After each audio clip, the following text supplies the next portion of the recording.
Welcome.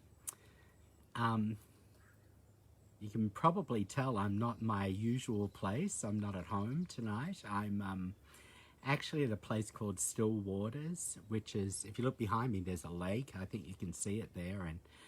And I'm straight after this. I'm starting a two-night retreat, and so this will be the last thing I do before I really enter into the retreat I'm going on. So yeah, so anyway, that's where I am. I'm in Still Waters Retreat House.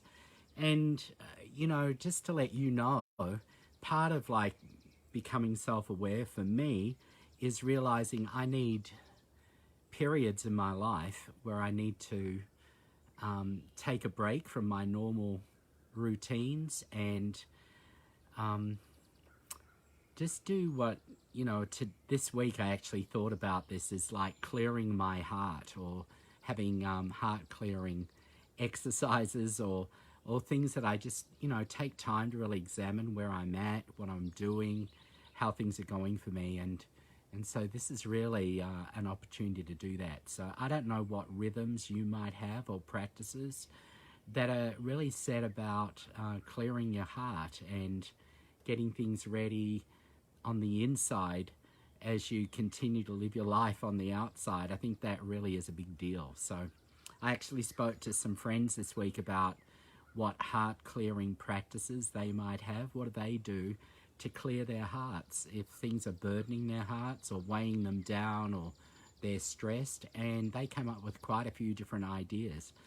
And things like, writing things out, or doing artwork, or going for a walk, doing activities where they sort of release things as they do that sort of thing. So I just wonder what heart clearing things you might do.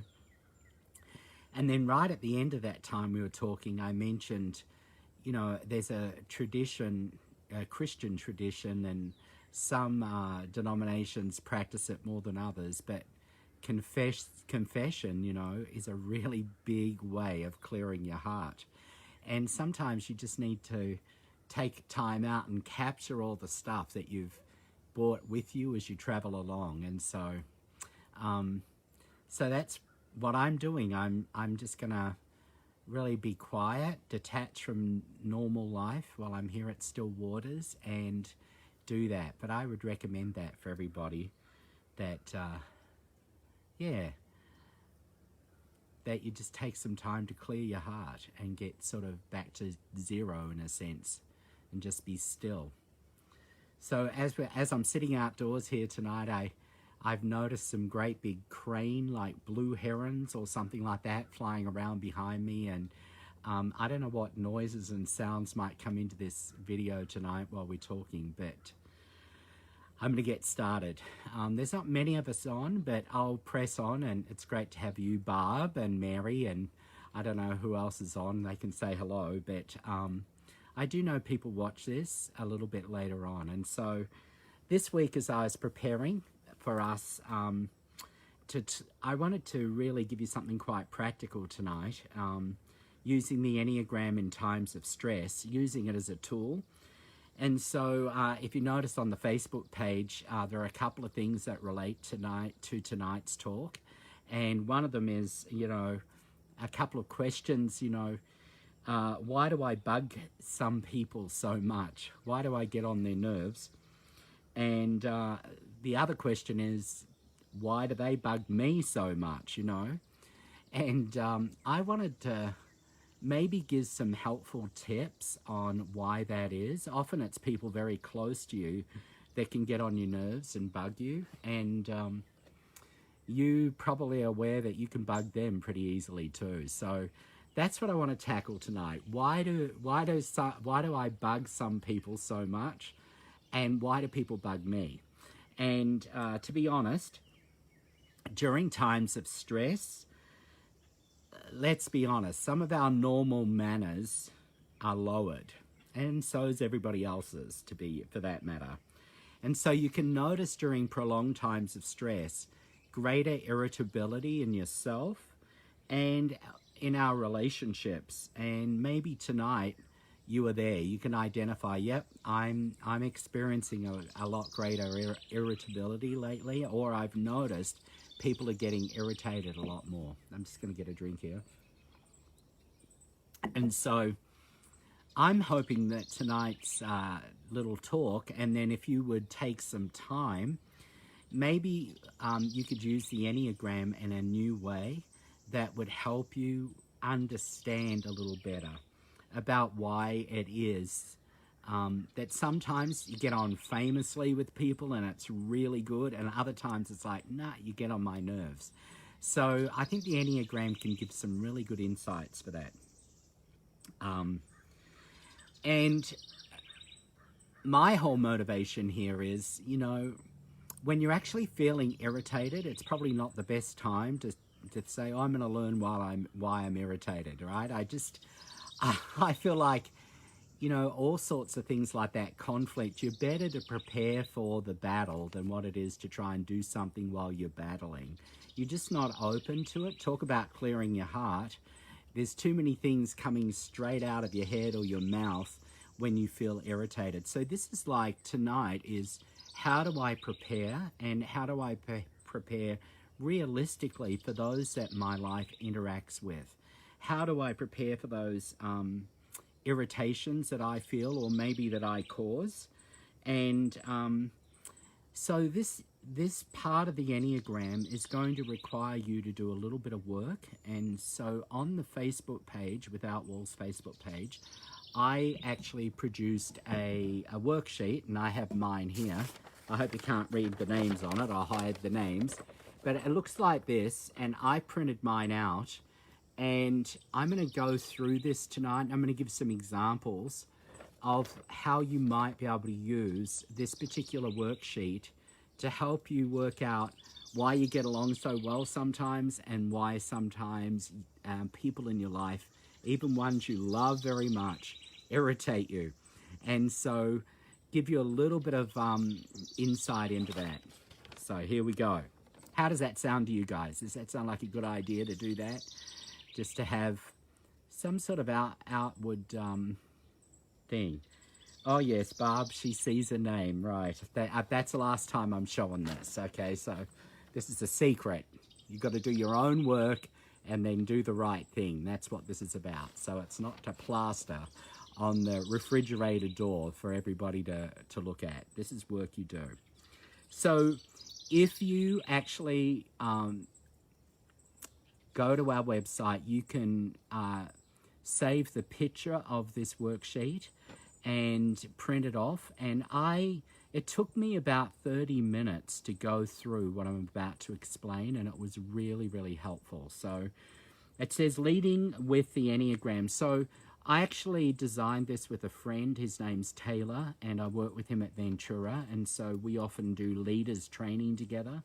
But I thought this would be good for this group here tonight, because I think every person really needs to lead their own life, and they need to be leaders and not they need to take responsibility. That's what a leader is, for your impact, and then be an example and model stuff. So it's called Leading with the Enneagram, and straight under the title, there is a website link that's at the EnneagramInstitute.com/the Enneagram type combination. So if you actually put that in, it's going to take you to a page on the Enneagram Institute website that has got all the Enneagram types listed out, and they're arranged so that each type, so if you're a type 1, you would go to that, and underneath it will have all the numbers of the various types, and you click on that number and it will actually give you what the combination of your type and that type is. And when you click on that number, so a type 1 who wants to find out what are the strengths, or what are the ways that we really do get along really well together, what's the benefits, what are the mutual blessings, if you like, of that particular combination. And then there will be 2 paragraphs on what's really good about that type combination. And then below that, it says potential trouble spots or hot spots or issues that you might have with that type. And so the website, the worksheet I've created, I've designed it so, first of all, you would put in the type, my type, you would put your type there, and then when you go to the website, you would go to that type, and then down in the first column, you have space to write the names of people that are in your life that you know their type. So, for example, if somebody in your life is a 2, you would write their name in the first column, and then a 2, and then you would go to your Enneagram type and click on 2. And my type is 7, so I put in that first box right at the top of the second column, a type 7, an enthusiast, and I have a friend that's in my life that's a type 2, and so I started reading the 2 paragraphs about the way that we are really quite compatible. What are the strengths of our relationship? And so I wanted to share with you what I wrote in my thing, just to give you an idea of how to use the worksheet. So me, a type 7 with a 2, the strengths is that we both have a positive impact on other people. People tend to like us, and we both tend to have a positive, a sort of an upbeat impact on others. And when we get together, we like to be generous, not with each other, or maybe, but we like to think of ways that we can be generous with other people and thoughtful. In our generosity, we try and give gifts or do things. We can inspire one another in the way that so a 7 and a 2 are positive, we can inspire one another, and we're really good. So we're good at planning parties, stuff like that. Yes, Henry, thank you. And we're sort of like cheerleaders in a crisis. There's sort of ways that a 7 and a 2 are. So that's what I wrote, just a few little words like that, and I have a name of that person there, and I thought, wow, while I was writing it, I kept thinking of that person, and I was going, yeah, that's right. I really like hanging out with them in those situations where we're trying to think up ways we can bless people. But as I read the bottom 2 paragraphs and things that we get a little bit, we find one another a little bit challenging, shall I put it that way, 2s can sometimes be almost like hovering around a 7, and they get 7s can start, I'm an enthusiast, so the helper can sort of overwhelm the 7, and the 7 can start to feel a little bit trapped, and so then bad things start to happen when the 2's trying to be more and more helpful, and the 7's feeling trapped by the 2's offer of help, And so I wrote down there, 7s can feel trapped, and also another thing is 7s can really be quite dismissive. If they maybe a 2 sharing something, and as a 7, I might get bored with the topic and just go away. And at that point, it's not unusual for 7s to leave helpers feeling like they've just been used and not really appreciated, that their ideas were great at the beginning, but then you just leave them there, and then after a while, the 2 gets sort of disheartened working with the 7 because the 7 sort of moves on to another thing, and the 2 still feels like they want to continue helping those people. And so I have a tendency to get bored with things and want to move on, and 2s don't get bored as much. So so that's an example of how I went to that website and read those paragraphs and just wrote a few notes to myself. So when I was thinking about that person, I then thought, boy, have I ever done that to that person? Have I sort of without realizing sort of backed off and felt trapped by them or whatever? And it really started me thinking about, wow, if we can get our act together, the fact that we're both generous and can really do good work together, I've got to watch that I don't get bored, and they've got to watch that they don't hover around me. And so just picking up a few words like that helped me understand a little bit there. I'm going to pick another one. For me, just to give another example, I'm going to choose a 1. I know I've got 1s listening to this. So my type 7 combined with a 1, if I go to that website on the top of there, as I read through those strengths that we share, 7s and 1s, so enthusiasts and reformers, we're both initiators. We're planners. We love to brainstorm about future projects. And we're a great combination because 7s are highly spontaneous, maybe think outside of the box, can float up a number of ideas, and 1s are really methodical, and they're really good for helping 7s sort of, capture the ideas that have really got some feed in it or really miles in it.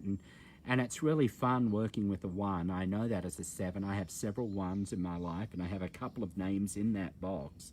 And so we're really good at launching a project or thinking about problem solving, doing that sort of thing. And so I love it when an idea, maybe I suggest, gets some legs under it and really starts to go. And that's a great thing to be doing.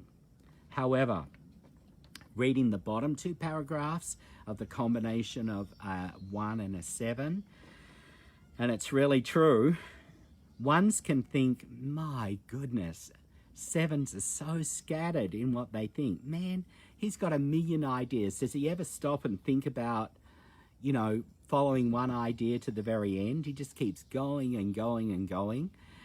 And then I can think about a 1 going, man, you are so pedantic. You get caught up with every little detail.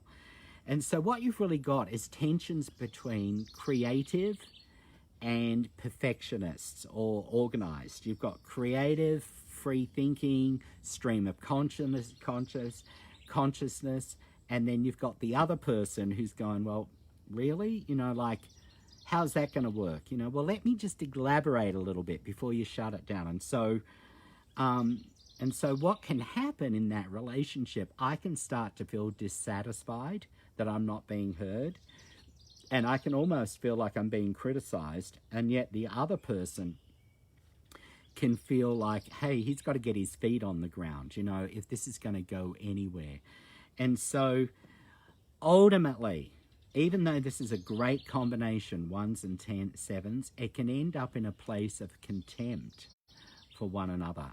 And what started out so beautifully can end up in that place. So again, as I've done this and thought about an actual name of a person, people that I work with, I've got to really watch it that I don't overwhelm them with all my ideas. And also I need to slow down and listen, and they need to, with me, be a little bit patient when I float several ideas, but just watch that we don't get into that criticism and feeling shut down and then contempt, and just to keep that really open and become aware of that. So that is a way that I would use this worksheet. And as I said, for me, I had, so I listed a name next to the 1. I listed a name in my world next to the 2. A 3, I had a name there. A 5, I had a name there. A 6, I had a couple of names there. I actually have 7s in my life. I have 2 of them that are quite close to me and I work on a daily basis. So I put both their names there. So yeah, you can look at a 7 and a 7 combination. There are still strengths and weaknesses working within your own type. And then I have a very important 9 in my life. And so I actually started there. I wrote down the names. Now, you're probably going to say, what if you don't know their Enneagram type? Okay. What if you don't know what they are exactly? Well, there are 2 things you could do to use the worksheet. One would be have a guess, and it doesn't really matter. The second thing is you could actually go through and fill out all 9 boxes, and that means you've got all your bases covered. And the thing, if you use this worksheet that way, while you're reading about the combination of your type with that type, somebody might come to mind. Like it might describe as you're reading the ways you're compatible, you might be sitting there going, oh my goodness, that's just what I'm like with my sister. That's what I'm like with that work colleague. Then write their name in that box, because chances are it's going to give you a little bit of insight about, oh, that's why we get along so well. The same might happen when you're reading about the hot spots. As you're reading through that, you might go, that's describing the irritation I feel or the feedback I get in this relationship. And so I found this particular worksheet can work two ways. It can work well if somebody has told you their Enneagram type and you're fairly close. You can use it like I did. Or you can just take some time and use it and think about people in your world as you're going through and filling in those boxes. Now you'll notice in the worksheet, I've only left a little space. It's not for you to copy out the whole 2 paragraphs. I recommend that you just look for key words that sort of, to you, speak of a strength. You know, words I've used are things like brainstorming ideas, good balance for one another,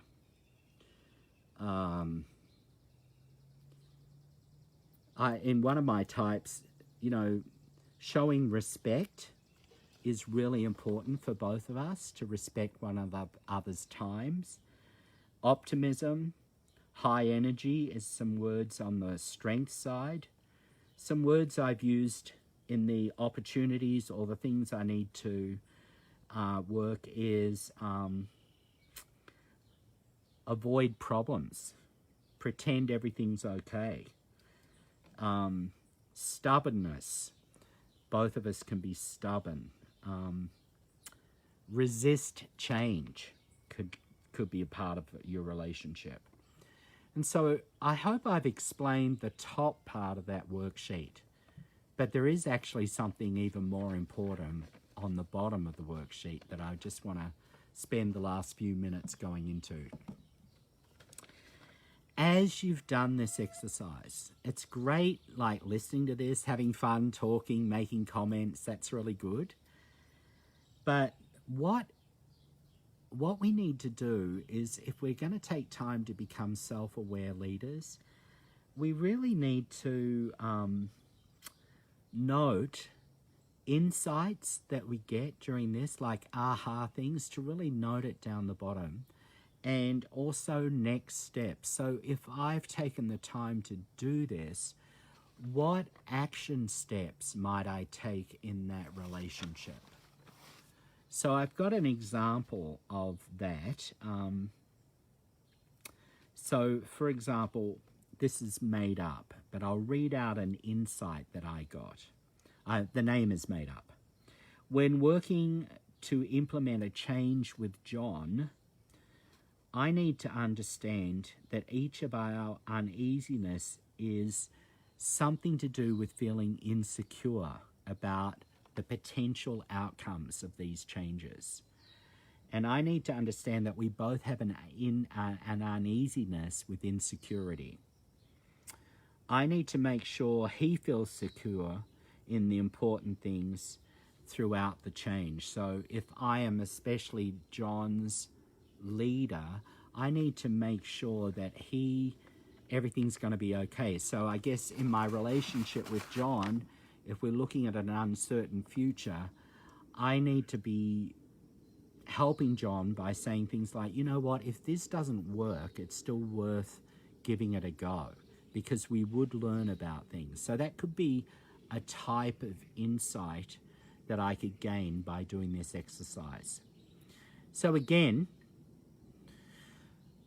why do I bug people sometimes? Is because I'm not aware of the way my personality sort of intersects with their personality. And I may not be aware that I'm actually triggering things in this relationship that impact me or them, and it can produce sort of an irritability. There are strengths in every type combination. There are also some challenges in every type combination. Some people ask me, and there could be a couple online here saying, well, you know, what types are the best marriage relationships formed out of? People have asked me that. Or, you know, who do we get along with best? What types are really great? And all of them can be really great, and all of them can be challenging. It depends on how much reflection and willingness you have to humble yourself and learn, I've got to make some efforts to build a healthy relationships. Yeah, 7 and 9s are awesome. That's true, Barbara. But we actually, when I look at our children, we've got 5 children, you don't pick their Enneagram type. They're still your child. So unlike picking a partner, so this is a really good thing to do with your family, to work out, you know, what you might be irritating your kids with and why they irritate you, and it could lead to some really good insight there. So this was a very practical sort of time. If you joined late, this worksheet I'm talking about and the website is listed on the top of the worksheet. Have a go at it. See if that is helpful, and do the bottom part. Make sure you try and get a few action steps, things that you can actually do to help encourage the positive things in that type combination, and things that you might be able to do because you're aware to mitigate the negative hot spots in that. As I said at the beginning, during these prolonged times of stress, I do think irritability is really up. And so anything we can do to learn and to sort of avoid becoming more irritable with one another and getting along better would be the loving and kind thing to do. So in the comments section, you know, we always say this, it's really helpful if you give some feedback, if this was helpful or not. I am wondering how long I'm going to do these Enneagram talks. There's a lot of things to talk about, but I sort of, to be honest, I want to do it, and I want to give help to people. It encourages me if I know that these are helpful and these insights are working. This week, I'd love to hear if this worksheet is workable for you. I'd love to hear if you're having trouble learning how to use it. I mean, is it a good tool for you? Did it help you? Did it help you in your family relationships? Did it help you in your marriage? Did it help you at work? I'd really like to hear some feedback from you guys about that, just to see if it's worth doing. So, thank you for being here today. The other thing you're welcome to do is share this with friends and see if that might help them. You might know people that you meet that are really having trouble with their family or their workmates. And I feel free to share it, you know, and I feel like these are seeds, I guess, that we can sow out there, that we can help others sort of grow. I'm getting attacked by mosquitoes here on my retreat, so I'm going to have to go inside. But, so I'm glad you enjoy it, and I really enjoy doing it, and I will do my best to keep going on this. So I do believe it is past, it's 8:30. It's great to have you guys joining with us. So please leave messages, and hopefully I'll see you next week.